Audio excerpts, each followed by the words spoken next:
Tout homme peut vivre normalement jusqu'à 120 ans. Cependant, chaque aliment que nous consommons peut être un poison lent, réduisant progressivement notre espérance de vie. Certains de vos plats préférés sont composés d'ingrédients très dangereux pour votre santé et votre longévité. Des plats que vous aimez beaucoup. Nous explorerons donc dans cette vidéo les conséquences que des plats comme le garba, le foutou, le plakali, le porc au four et bien d'autres ont sur notre espérance de vie. À vos marques, prêts, on commence. Le garba. Je sais que vous avez envie de dire « Que fait ce plat délicieux sur la liste ?» Mais savez-vous que la consommation excessive de garba peut avoir de graves conséquences sur la santé et l'espérance de vie en général? Le garba est un plat populaire ivoirien à base de semoule de manioc, appelé atiéké, accompagné de thon, très prisé par les Ivoiriens.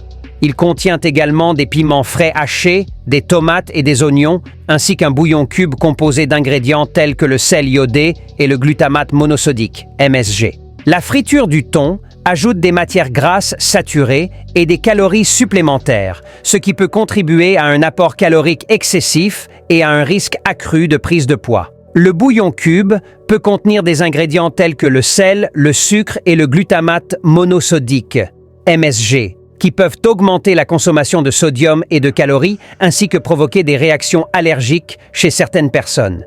L'huile de palme présente dans le bouillon cube est riche en acides gras saturés, qui sont associés à un risque accru de maladies cardiaques lorsqu'ils sont consommés en excès. En termes d'impact sur les années de vie, une consommation occasionnelle et modérée de garba peut faire partie d'une alimentation équilibrée. Cependant, une consommation excessive et régulière peut contribuer à d'autres problèmes de santé, tels que l'hypertension artérielle et les troubles métaboliques, réduisant ainsi la qualité de vie et potentiellement l'espérance de vie. Il est donc important de consommer le garba avec modération et de privilégier les versions préparées de manière plus saine pour une vie plus longue. Le foutou. Le foutou banane est un plat ivoirien préparé en écrasant de la banane plantain, particulièrement populaire en Côte d'Ivoire, au Ghana, au Togo et dans d'autres pays de la région. Il est généralement servi en accompagnement des sauces comme sauce gombo ou sauce graine et compte parmi les 5 plats les plus appréciés et consommés par les Ivoiriens.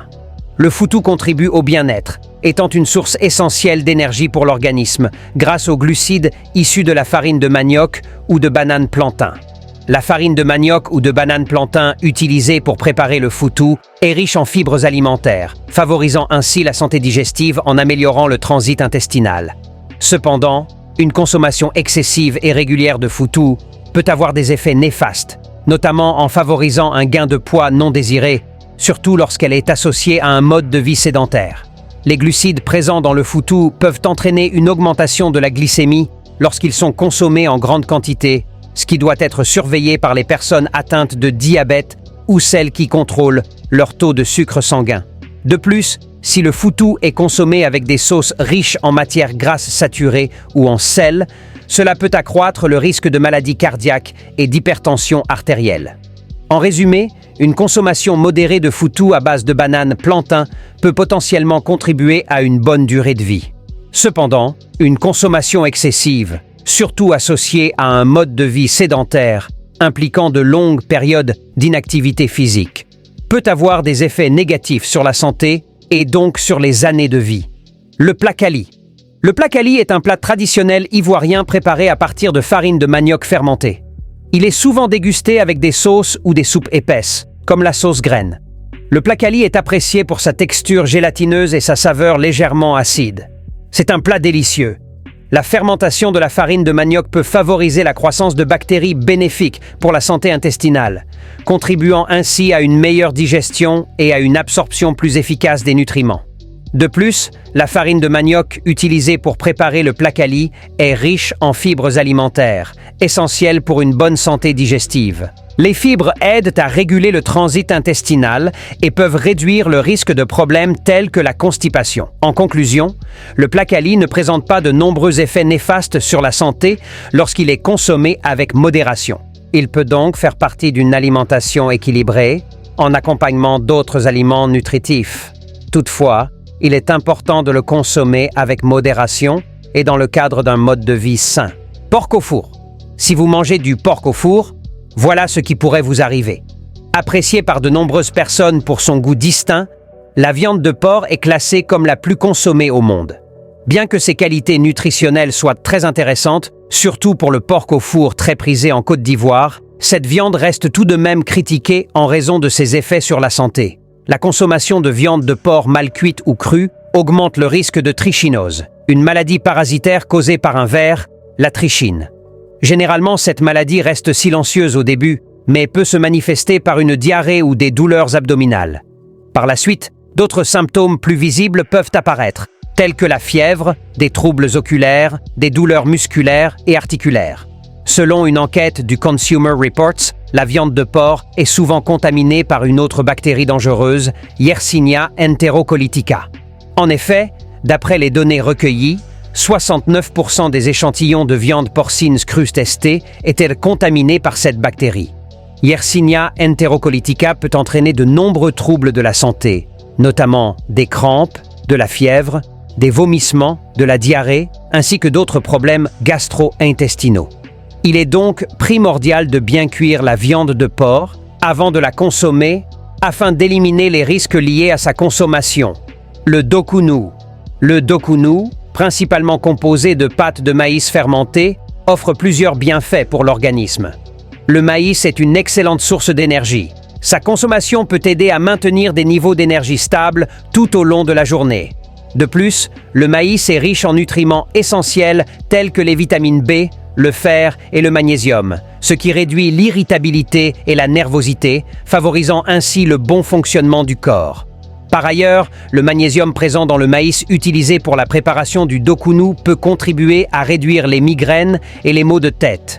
Cependant, une consommation excessive de dokunu peut augmenter les risques de troubles métaboliques, affectant le processus par lequel le corps transforme les aliments en énergie. Cela peut influencer les niveaux de lipides dans le sang, augmentant ainsi le risque de maladies cardiovasculaires. Le ndolé. Le ndolé est un plat camerounais savoureux et nutritif. Il est principalement composé de feuilles de ndolé, qui sont pleines de vitamines et de minéraux essentiels pour notre corps. Ces feuilles aident à une bonne digestion et à garder notre système immunitaire fort. En plus, le ndolé contient souvent de la viande ou des fruits de mer, ce qui nous donne des protéines importantes pour construire nos muscles et nous maintenir en bonne santé. En mangeant du ndolé, on profite aussi des fibres qui nous aident à rester rassasiés plus longtemps et à contrôler notre appétit. Cela permet de ne pas prendre du poids de manière incontrôlée. Les antioxydants présents dans le ndolé protégeant notre corps contre les maladies et le vieillissement prématuré.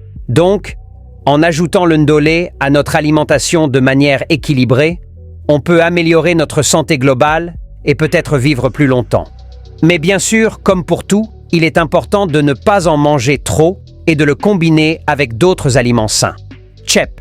Associé aux poissons frais, riche en protéines de haute qualité, le tchèp favorise la construction musculaire et la réparation des tissus.